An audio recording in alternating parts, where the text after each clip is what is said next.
ሰላም ሰላም ውድ የመድፈኞቹ ቤተሰቦች እንዴት ቆያችሁልን? በዛሬው ጥጡ ክለባችን አርሰናል የሚመለከቱ አሁናዊ አዳዲስ መረጃዎችን መጥተናል። አብራችሁን ቆዩ።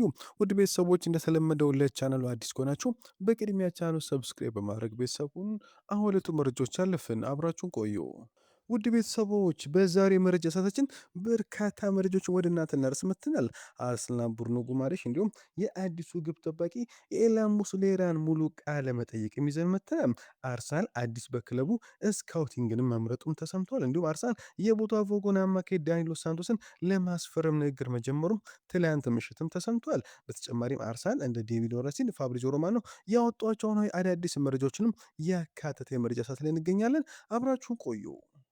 ውድ ቤተሰቦች በቅድሚያም ትላንት ከሰዓት ይፋ የተደረገው የክለባችን ሁለተኛ ምናልባትም ሶስተኛ ግብ ጠባቂ የኤልያን ሙስሌርን ቃለ መጠይቅ እናሰማችኋለን። ሙስሌር የግብ ጠባቂነት ዘይቤ በጣም ንቁ፣ ቅድመ ሁኔታ መውሰድ የሚያስፈልግ ነው ሲል ይናገራል። ውሳኔዎችን ማድረግ ወዳለው፣ እንዲሁም ኳስን ከምድር መጀመር ማለትም እግሮችን መጠቀም ወዳለው። እንደዚህ አይነት ቡድን ውስጥ ካሉ ተጫዋቾች ለጥራት አንጻር ከነዚህ ልጆች ጋር መጫወት ለእኔ ቀላል እንደሚሆንልኝ ምንም ጥርጥር የለውም። በደካማ በወሳኝ መስመር ላይ ወሳኝ መሆን ቡድኑ በተቻለ መጠን መርዳትም እወዳለሁ።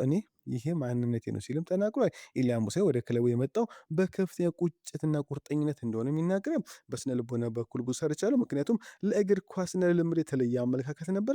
እውነቱን ለመናገር እሱ በጣም ረድቶኛል። ስለዚህ ዘንድሮ የተመለከቱ በከፍተኛ ቁጭትና ቁርጠኝነት ነው ሁሉ ነገር መስጠትና ብቃት አሁንም ከፍተኛ ደረጃ ላይ እንዳለና አርሰናል እኔም በማምጣቱ ትልቅ ስራ መስራቱን ማሳየት እፈልጋለሁ ብሏል። እጅግ በጣም ደስተኛ ነኝ። ለእኔ ታላቅ ቀን፣ ምክንያቱም አሁን ሻምፒዮኖቹን ተቀላቅያለሁ ብሏል። እዚህ እንግሊዝ ውስጥ ትልቁ ክለብ ነው። ስለዚህ ይህንን ታላቅ ክለብ በመቀላቀሌ በጣም ደስተኛ ነኝ ሲሆን ለእኔም ትልቅ ዕድል ነው። ይህንን ክለብ በመቀላቀሌና ዋንጫውን በድጋሚ ባክ ቱ ባክ ለማሸነፍ ለመርዳት ዝግጁ መሆኔ እጅጉን ደስተኛ ያደርገኛልም ብለዋል። ኢልያን ሙስሌር በአርሰናል ከዴቪድ ራያ ለመማር መጓጓቱንም አልደበቀም። ዴቪድ እና ኬፓ ሊድስን ከተቀላቀልኩ ጀምሮ ከእነሱ ጋር ተጫውቻል፣ ስለዚህ እጅጉን አውቃቸዋለሁም ብሏል። እነሱ ምርጥ ግብ ጠባቂዎች ናቸው።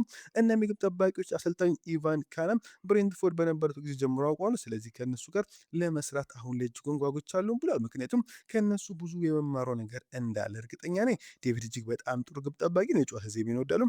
ከጨዋታ ቀን ውጭ በስተጀርባ የሚያደርገውን ስራ ለማየት በጣም ጓጉቻለሁ ብሏል። እኔም ያው በጨዋታ ቀን ብቻ ነው፣ ነገር ግን በሳምንት ውስጥ እንዴት እንደሚሰራ ለማየት እጅጉን ጓጉቻለሁም ብሏል። ከሁሉም በላይ ከግብ ጠባቂዎች ጋር ስራ መጀመር፣ ብቃት ማሳየት፣ ክህሎቶችና አቅሜን ማሳደግም እፈልጋለሁ ብሎም እናም በመቀጠል በግልጽ ጊዜ ማግኘት እፈልጋለሁ፣ ምክንያቱም ባለፈው ዓመት በሪስ ያጣሁት ነገር እሱ ነበርም ብሏል። አሁን በአርሰናል በርካታ ተጫዋቾችን መጫወት እፈልጋለሁ ሲል የክለባችን አዲሱ ፈራሚ ኢልያን ሙስሌር ተናግሯል። አርሰናል ዣቬር አሎንሶን በክለቡ ስካውቲንግ ክፍል ውስጥ ለከፍተኛ ሚና ውስጥ መርጧል ተባለ። የቀድሞ የግራና ቴክኒካል ጸሐፊ ክለቡ የተቀላቀለው ቀደም ሲል በአትሌቲኮ ማድሪድ አብሮት በሰሩት በስፖርቲንግ ዳይሬክተሩ አንድሪያ ቤርታ ምክር ሀሳብ ነውም ተብሏል። አሎንሶ ከማውሪዚዮ ሚቼሊ ጋር አብሮ የሚሰራቸው ትኩረቱንም አዳዲስ ታዳጊ ተሰጦችን በመለየት ላይ ያደርጋል። ሊደረጉ ስለሚችሉ ዝውውሮችም ከሚኬል አርቴታ ጋር ቀጥተኛ የግንኙነት መስመር ይኖረዋል ተብሎ ይጠበቃል ተብለዋል። አርሰናል የቦታፎጎን አማካይ ዳኒሎ ሳንቶስን ለማስፈረም ንግግር መጀመሩ ተሰማ። መድፈኞቹ የአማካይ ክፍላቸውን ለማጠናከር አማራጮችን ያጠኑ ባለበት ወቅት የ25 ዓመት ተጫዋች ወኪሎች እንዳነጋገሩ የተነገረ ሲሆን ዩናይትድም እንዲሁም ፍላጎት አሳይቷል ተብሏል። ቦታፎጎ ቀደም ሲል 34 ሚሊዮን ፓውንድ አካባቢ ለማግኘት ተስፋ አድርጎ የነበረ ቢሆን ዳኒሎ በዓለም ዋንጫው ላይ ያሳየው ተሳትፎ ውስን በሆኑ ምክንያት አሁን ላይ የብራዚሉ ክለብ ከዚህ ያነሰ ዋጋ ለመቀበል ፈቃደኛ ሊሆን ይችላል ሲል ስፖርት ቢዝነስ ዘግቦታል። የአርሰናል ዋና ስካውት ተስጦ ፈላጊ ማውሪሲዮ ሚቼሊ ትላንት በኢስቶኒያ 17 ዓመቱን አንድሪያ ባርተሽቪሊ ለመከታተል በስታዲየም ተገኝቶ ነበር ተባለ። ሚቼሊ ወጣት ተጫዋች ከፍሎሪያን ታሊን ጋር በነበረው ጨዋታ ላይ ባሳየው ብቃት ከፍተኛ አድናቆት እንደነበረውም ተሰምቷል። ለዚህም ከፍተኛ ግምት ተሰጥቶ የሚደረገው ፉክክር የተጠናከረ በመጣበት በዚህ ወቅት አርሰናል ሊቨርፑል ሁለቱም የኮንትራት ጥያቄ ማቅረባቸውም ተሰምቷል። ዴቪድ ኦርነስቲን አርሰናል ብሩኖ ጉማሬሽን ለማስፈረም እያደረገው ስላለው ጥረት እንዲህ ሲል ይናገራል። በአርሰናል ዙሪያ ይህ ዝውውር እንዲሳካ የሚፈልጉት አይነት ስምምነት እንደሆነ የሚሰማ ስሜት አለን ብሏል። ይሁን እንጂ መድፈኞቹ ሂደቱን ለማጣደፍ እየገፉ አይደለም። ኒውካስትል ጉማሬሽ የማይሸጥ መሆኑን አጥብቆ ቢናገርም አርሰናል ግን ሁኔታውን ለመገምገም በቂ ጊዜ እንዳለው ያምናል ብሏል። የስፖርት ዳይሬክተሩ አንድሪያ ቤርታ ከተገቢው በላይ ዋጋ ላለመክፈል ቁርጠኛ እንደሆነ የተነገረ ሲሆን አርሰናል ትኩረቱን ያደረገው በርካታ አማራጮችን ክፍት በማድረግ ትክክለኞች ተጫዋቾች ትክክለኛ ዋጋ ላይ በማስፈረም ነው ሲል ዴቪድ ኦርነስቲን ተናግረዋል። ሁለቱ የሰሜን ለንደን ክለቦች አርሰናልና ቶተንሃም አንቶኒዮ ኑሳ በዓለም ዋንጫው ላይ ለኖርዌይ ካሳየው አስደናቂ ብቃት በኋላ እሱን በቅርበት መከታተላቸውም ተሰምቷል። አሁን ላይ ወደ 5 የሚጠጉ የፕሪሚየር ሊግ ክለቦች ተጫዋቹን ለማስፈረም ፍላጎት አላቸው ሲል ቲም ቶልክ ዘግቦታል። በአስደናቂ ፍጥነቱ የኳስ ቁጥጥር ክህሎቱና በሁሉም ሶስቱ የማጥቃት መስመሮች ላይ መጫወት በሚያስችለው ሁለገብነቱ የሚታወቀው የ21 ዓመት ወጣት በመላው አውሮፓ ከፍተኛ ፍላጎትም እየሳበ ይገኛል። ኑሳ በነሐሴ 2004 ከክለብ ብሩጅ በ21 ሚሊዮን ዩሮ ላይፕዚግን የተቀላቀለ ሲሆን ከዚያን ጊዜ ጀምሮ ራሱን የቡድኑ ቁልፍ አባል ማድረግም ችሏል። በተጨማሪም በዓለም ዋንጫው ላይ ለኖርዌይ ትልቅ ሚና የተጫወተ ሲሆን በ32ቱ የጥሎ ማለፍ ጨዋታ አይቮሪ ኮስትን 2-1 ሲያሸንፉ ወሳኝ ጎል ማስቆጠሩም ይታወሳል። በሰሜን አሜሪካ ያሳየ ብቃት የክለቦችን ፍላጎት ይበልጥ ያናረው ሲሆን ስካውቶቹን በስታዲየም ተገኝተው ጨዋታዎቹን ሲከታተሉም ቆይቷልም ተብሏል። በዚህ ደረጃ የኑሳ ቀጣይ መዳረሻ የመሆን ሰፊ ድል ያለው ፕሪሚየር ሊጉም ነው ተብሏል።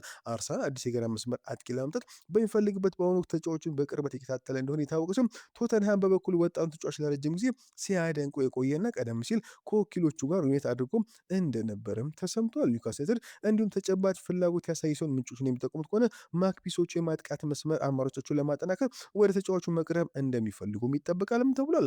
አስቶን ቪላ እና ክሪስታል ፓላስም ሁኔታውን በቅርበት የተከታተሉ ካሉ ሌሎች የእንግሊዝ ክለቦች መካከል ናቸውም ተብሏል። ላይፕዚግ ለኑሳ ከፍተኛ ግምት የሰጠውን አሁን ላይ ከ50 እስከ 60 ሚሊዮን ዩሮ ዋጋ እንደሚጠይቁበትም ተሰምተዋል። ሊቨርፑልና አርሰናል 150 ሚሊዮን ዩሮ የዝውውር ከጠየቁ በኋላ በክንፍ ተጫዋቹ ዝውውር ላይ እንቅፋት ገጠማቸውም ተባለ። ፒኤስጂ በዚህ ክረምት በሌላ ትልቅ የማጥቃት መስመር ለውጥ ላይ ለመሰማር የተዘጋጀ ይችላል። ይሁም በሊቨርፑልና በአርሰናል ላይ ቀጥተኛ ተጽዕኖ ሊኖረው ይችላልም ተብሏል። ሁለቱም የሊጉ ክለቦች የሰፊ አጥቂ አማራጮችን የፈለጉ ቢሆንም ከፈረንሳይ የወጣው የቅርብ ጊዜ መረጃ እንደሚያሳይ ከሆነ ግን ከፍተኛ ግምት ለተሰጠው የፒኤስጂ የክንፍ ተጫዋች ብራድሊ ባርኮላ የሚደረግ ማንኛውም እንቅስቃሴ እጅግ በጣም ውድ ይሆናልም ተብሏል።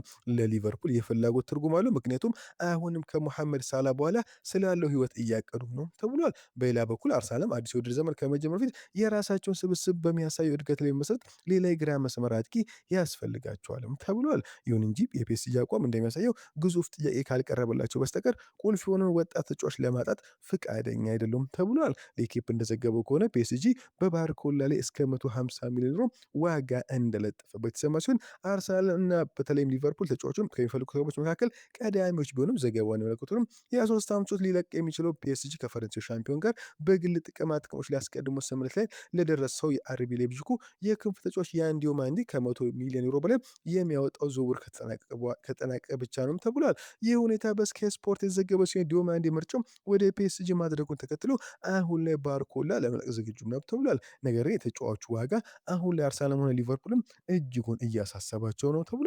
ስለሆነም አርሰናል አሁን ላይ ከብራድሊ ባርኮላ ዝውውር ሊወጣ የሚችልበት እድልም አለ ተብለዋል። ሊያንድሮ ትሮሳርድ በዓለም ዋንጫው ወቅት ከአርሰናል የቡድን አጋሮቹ ጋር ግንኙነት እንዳለው ጠይቁ እንዲህ ሲል ይመልሳል። አዎ በእርግጥ ከአሜሪካ ጋር ከነበረን ጨዋታ በኋላ ከዊሊያም ሳሊባ፣ ዴቪድ ራያ እና ቡካዮ ሳካ ጋር በቪዲዮ ተነጋግረን በጣም የተረጋጋ አስደሳች ጨዋታ ነበር። ለሩብ ፍጻሜ መድረሴና ለጎል የሚሆን ኳስ በማመቻቸት የእንኳን ደስ አለ መልእክት አስተላልፈውልኛል። ሁልጊዜም እርስ በርሳችን እንጠይቃለን። ምንም እንኳን የተለያዩ ሀገራትን ወክለን እየተጫወትን ቢሆንም አሁንም የአርሰናል የቡድን አጋሮችን እና በጣም ጥሩ ሁኔታ አለን። ሁሉም ሰው የዓለም ዋንጫውን ማሸነፍ ይፈልጋል። ነገር ግን እርስ በእርሳችን መልካም ነገር ሲገጥመን ማየት እንፈልጋል። ይህ በአርሰናል ውስጥ የገነባነው ጥብቅ ቁርኝነት ነው ሲልም ተናግሯል። ሚኬል አርቴታ የአርሰናል ለዓለም ዋንጫው ሩብ ፍጻሜ ካለፉ በኋላ ስልክ ደውሎ እንዳናገራቸው ተናገረ። አዎ ደውዬላቸው ነበር። ብሔራዊ ቡድኖቻችን እየወከሉ እንደሆነ እረዳለሁ። ነገር ግን በሌላ በኩል አርሰናልም ጭምር እየወከሉ ነው። አሁንም በሩብ ፍጻሜው ላይ ይህን ያህል ቁጥር ያላቸው ተጫዋቾች መኖራቸው የዚህን የእግር ኳስ ክለብ ጥራት በደንብ ይነግራቸዋል። ከመልቀቃቸው ፊት ሁላችንም የዓለም ዋንጫው በአርሰናል ተጫዋቾች ማሸነፍ አለበት ብለን እየቀለድን ነበር እና ያን ነገር ዝም ብዬ አስታወስኳቸው። ለእያንዳንዳቸው መልካም ሁሉ ተመኝቻለሁ። ለእንግሊዝ፣ ለስፔን፣ ለፈረንሳይ፣ ለቤልጅየም፣ ሌላ ማንኛውም ሀገር ቢጫወቱም በእነሱ እኮራለሁ። ከተጫዋቾቻችን አንዱ ዋንጫውን ይዞ ወደ ለንደን እንደሚመለስም ተስፋ አድርጋለሁ ሲል ሚኬል አርቴታ ተነግሯል። ዊሊያም ሳሊባ ከአርሰናል ትለቃለህ ተብሎ የሚታሰብ ነገር አለ ተብሎ ሲጠይቅ እንዲህ ሲል ይመለሳል። ይህ ጨርሶ ሊታሰብ የሚችል ነገር አይደለምም ብሏል። በአርሰናል ውስጥ በጣም ደስተኛና ምቾት ይሰማኛል። ይህንን ክለብ ወደዋለሁ፣ የቡድን አጋሮችን እወዳለሁ። እናም በየቀኑ ከአሰልጣኙ ጋር መስራት ያስደስተኛል። ለፈረንሳይ ካልተጫወኩ ለአርሰናልም የምጫወተው ራሴ ወክዬ ማየት የሚችለው በእነዚህ ሁለት ቡድኖች ውስጥ ብቻ ነው። በአሁኑ ሰዓት ሌላ ነገር አላስብም። የወደፊት ህይወቴ እዚህ ነው። እናም ከዚህ ክለብ ጋር ዋንጫዎችን ማሸነፌን መቀጠል እፈልጋለሁ ሲል ዊሊያም ሳሊባ አረጋግጧል። የቀድሞ የክለባችን አማካይ ስቴቫን ሾዋርዝ የሚኬል አርቴታ ስብስብ በሚቀጥለው ውድድር ዘመን የዋንጫ ፉክክር ጫናን ለመቋቋም በስነ ልቦና ጠንካራ የሚበገርና የተሻለ ዝግጁ እንደሆነ ያምናል። እኔ እንደማስበው ሁልጊዜ ከባዱ ነገር የመጀመሪያው ዋንጫ ማሳካት ነው። በሌሎች 3 ዓመታት ውስጥ በጣም ተቃርቦ ነበር፣ አሁን ግን አሳክተውታል። ይህንን ማድረግ እንደሚችሉም ያውቃሉ። ስለዚህ በዚህ ውድድር ዘመን የስነ ልቦና ጥንካሬያቸው እጅግ የላቀ እንደሚሆን አምናለሁ። ሻምፒዮን የሚያደርጓቸው በጥሩ ሁኔታ የተጫወቱባቸው ጨዋታዎች አይደሉም። ምናልባትም ጥሩ ብቃት ባታሳይ እንኳን ውጤት ይዘህ የምትወጣባቸው አስቸጋሪ ጨዋታዎች ናቸው። ልዩነት የሚፈጥረው እሱ ነው ሲል ተናግረዋል። ጆሽ አቺምፖንግ በዚህ ክረምት አርሰናል የመቀላቀል ፍላጎት አለው ተባለ። ቼልሲ ተከላካዩን መሸጥ የሚፈልግ ቢሆንም ተጫዋቹ አሁን ላይ መልቀቅ ይፈልጋልም ተብሏል። የአቺምፖንግ የወደፊት ዕጣ ፈንታ አሁንም እርግጠኛ ባለመሆኑም ምክንያት ለተለያዩ ክለቦች እንዲፈርም እየቀረበ ይገኛል። ተጫዋቹ አሁን ላይ አርሰናል የመቀላቀል ትልቅ ፍላጎት እንዳለው እየተሰማ ነው። ፋብሪዚዮ ሮማኖ አርሰናል በሚቀጥሉት የዝውውር መስኮት ሳምንታት ውስጥ በጣም ስራ የሚበዛበት ይሆናል ሲል ተናገረ። መድፈኞቹ በዓለም ዋንጫ ወቅት ለቡርኖ ጉማሬሽና ለሞርጋን ሮጀርስ ዝውውር እንቅስቃሴዎችን ቢያደርጉም በአንጻራዊነት ዝምተኛ የነበሩ ሲሆን ውድድሩ ወደ ማክተሚያው ሲቃረብ ግን የእንቅስቃሴያቸው ፍጥነት ይጨምራሉ ተብሎ ይጠበቃልም ብለዋል።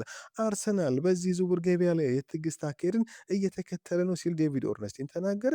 አንድሪያ ቤርታ ለሚፈልጉ ተጫዋቾች ከሚገባው በላይ ገንዘብ ላለመክፈል ወስነዋልም ብለዋል። ክለቡ ትክክለኞች ተጫዋቾች በትክክለኛ ዋጋ ለይቶ ማስፈረም በቂ ጊዜ እንዳለው ሙሉ እምነት አለው ሲል ዴቪድ ኦርነስቲን አረጋግጠዋል።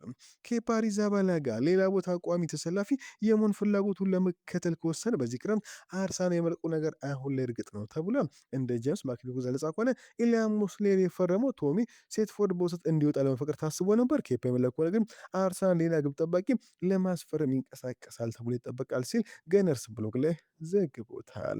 ጄምስ ማክኒኮላስ አርሰናል ክሪስቶስ ዞሊስን በዚህ ክረምት የማስፈረም ስራውን ያጠናቃል ብሎ ተናገረ። የክለብ ብሩጁ የክንፍ ተጫዋች የአርሰናል ተጫዋች ለመሆን በመንገድ ላይ እንደሆነም ይታመናል ሲል በገነር ብሎጉ ላይ ዘግቦታል። አርሰናል በዚህ ክረምት ከፍተኛ ደረጃ ያለው የክንፍ ተጫዋች ለማስፈረም ተስፋ ያደረገ ሲሆን እንደ ሞርጋን ሮጀርስ ወይም ብራድሊ ባርኮላም ያሉ ተጫዋቾችን ክለቡ ከሚፈልገው መገለጫ ጋር ይጣጣማሉም ተብሏል። የዓለም ዋንጫው ከመጠናቀቁ በፊት የዚህ አይነት ትልቅ ዝውውር ይጠናቃል ተብሎ የማይታሰብ ሲሆን ድርድሩ በውድድሩ ላይ በውድድሩ በሙሉ ይቀጥላል ተብሎ ግን ይጠበቃል ሲል ዘግቦታል። አርሰናል ከሹሳኑ ለማስፈረም በሚደረገው ፉክክር ውስጥ ገብቷል ተባለ። እንደ ፉስባልተን ዘገባ ከሆነ መድፈኞቹ የ5 ዓመት የሚንዛ አማካይ በ2026 የዓለም ዋንጫ ላይ ካሳዩ ድንቅ ብቃት በኋላ ለማስፈረም ከሊቨርፑል፣ ማንቸስተር ዩናይትድ እና ከቦሩሲያ ዶርትመንድ ጋር ለመፋለም ዝግጁ ናቸውም ተብሏል። ሜንዞች ለጃፓናዊ ኮከብ ከ50 ሚሊዮን ዩሮ በላይ ዋጋ እየጠየቁ እንደሆነም ተነግሯል። የዓለም ዋንጫ ወደ መጠናቀቁ ሲቃረብና የአርሰናል የዝውውር እንቅስቃሴ አሁን ላይ እየተፋጠነ እንደሆነ ፍንጮች የወጡ ባሉበት እዚህ ወቅት ሳኑ አርቴታ የሚፈልገው የማይክፉ ሌላኛው ሞተር ነው ሲል ተዘግቧል። አርሰናል ከማኑ ኮኔ ጋር በግል ጥቅማ ጥቅሞች ላይ ስምምነት ደርሷል ተባለ። እንደ ኮሪር ዘገባ ከሆነ መድፈኞቹ ከተጫዋች ወኪሎች ጋር ቀጥተኛ ንግግር ያደረጉ ሲሆን ከዓለም ዋንጫው በኋላ ወደ ሰሜን ለንደን ለመዞር ሙሉ በሙሉ ስምምነት ላይ ተደርሷልም ተብሏል። ለ25 ዓመቱ ፈረንሳይ የዓለም ዋንጫ ሞተር ለሰሜን ለንደኑ ክለብ ለመፈረም አሁን ላይ ዝግጁ ነው ተብሏል። ቀጣዩን ደረጃ ተጫዋቹን 43 ሚሊዮን ፓውንድ አካባቢ ከገመተው ሮማ ጋር የመጨረሻውን የዝውውር ዋጋ መደራደር ይሆናል ተብሏል። ሮማ ነው ከዓለም ዋንጫው በኋላ አርሰናል የዝውውር እንቅስቃሴ እንደሚፈነዳ አስቀድሞ የዘገበ ሲሆን የአማካይ ክፍል መልሶ ግንባታ በጣም ቁም ነገር እየመሰለ መጥቷልም ተብሏል። ለእኔ ኮኔ በ43 ሚሊዮን ፓውንድ ማግኘት ፍጹም ትርፋማ ስምምነት ነው ሲል ፋብሪዚዮ ሮማኖ ዘግቦታል። ቤን ዋይት በዚህ ክረምት ከፍተኛ ፍላጎት እየሳበ ነገር ግን የጉልበት ጉዳቱ አሁንም እንደ እንቅፋት ሆኖ ቀጥሏል ተባለ። ከክለባችን ይለቃል የሚሉ ወሬዎች ቢኖርም እሱ ግን በቻምፒየንስ ሊግ በከፍተኛ ደረጃ መጫወት ለመቀጠል ሙሉ በሙሉ ዝግጁም ነው ተብሏል። ስለ ቤንጃሚን የፈለጉት መቻል ነገር ግን እኔ እንደማስበው የእሱ ድንቅ ስነ ልቦና መቼም አልተቀየረም። ያ ጉዳት ከማግኘቱ በፊት ለእኛ ሲል ብዙ መሞችን ችሎም ተጫውቷል። ስለሆነም ቤን ዋይት አሁንም በክለባችን እንዲቆይ የእኔ ፍላጎት ነው። የእናንተስ ፍላጎት ምንድን ነው? ንገሩኝ። የክለባችን ድንቅ ታዳጊ ኬራን ቶምሰን አዲስ ኮንትራት ለመፈረም ከወሰነ በኋላ ክለባችን ይለቃል ተብሎ ይጠበቃል። ቶተናም ስምምነቱን እንዳጠናቀቀ ቢዘገብም ቶምሰን በኒውካስል የታየባቸው አዳዲስ ምስሎች ግን በዝውውሩ ላይ ጥርጣሬውን ፈጥሯል። ለቶተናም ቅርብ የሆኑ ምንጮች እንደሚሉት ከሆነ ምንም አይነት የመጨረሻ ውሳኔ አልተሰጠም። በተጫዋቹ እና ፍላጎት ባላቸው ክለቦች መካከል አሁንም ንግግሮች ቀጥለዋልም ተብሏል። ከአርሰናል ድንቅ የአካል ተጫዋች አንዱ አሁን ለአንድ የፕሪሚየር ሊግ ተቀናቃኝ ክለብ ለመፈረም ዝግጁ ይመስላልም ተብለዋል። ውድ ቤተሰቦች ለዛሬ የነበረ ቆይታ በዚያ በቃ። መልካም ቀን። ቻሉ ሰብስክራይብ አይረሳ። እንወዳችኋለን።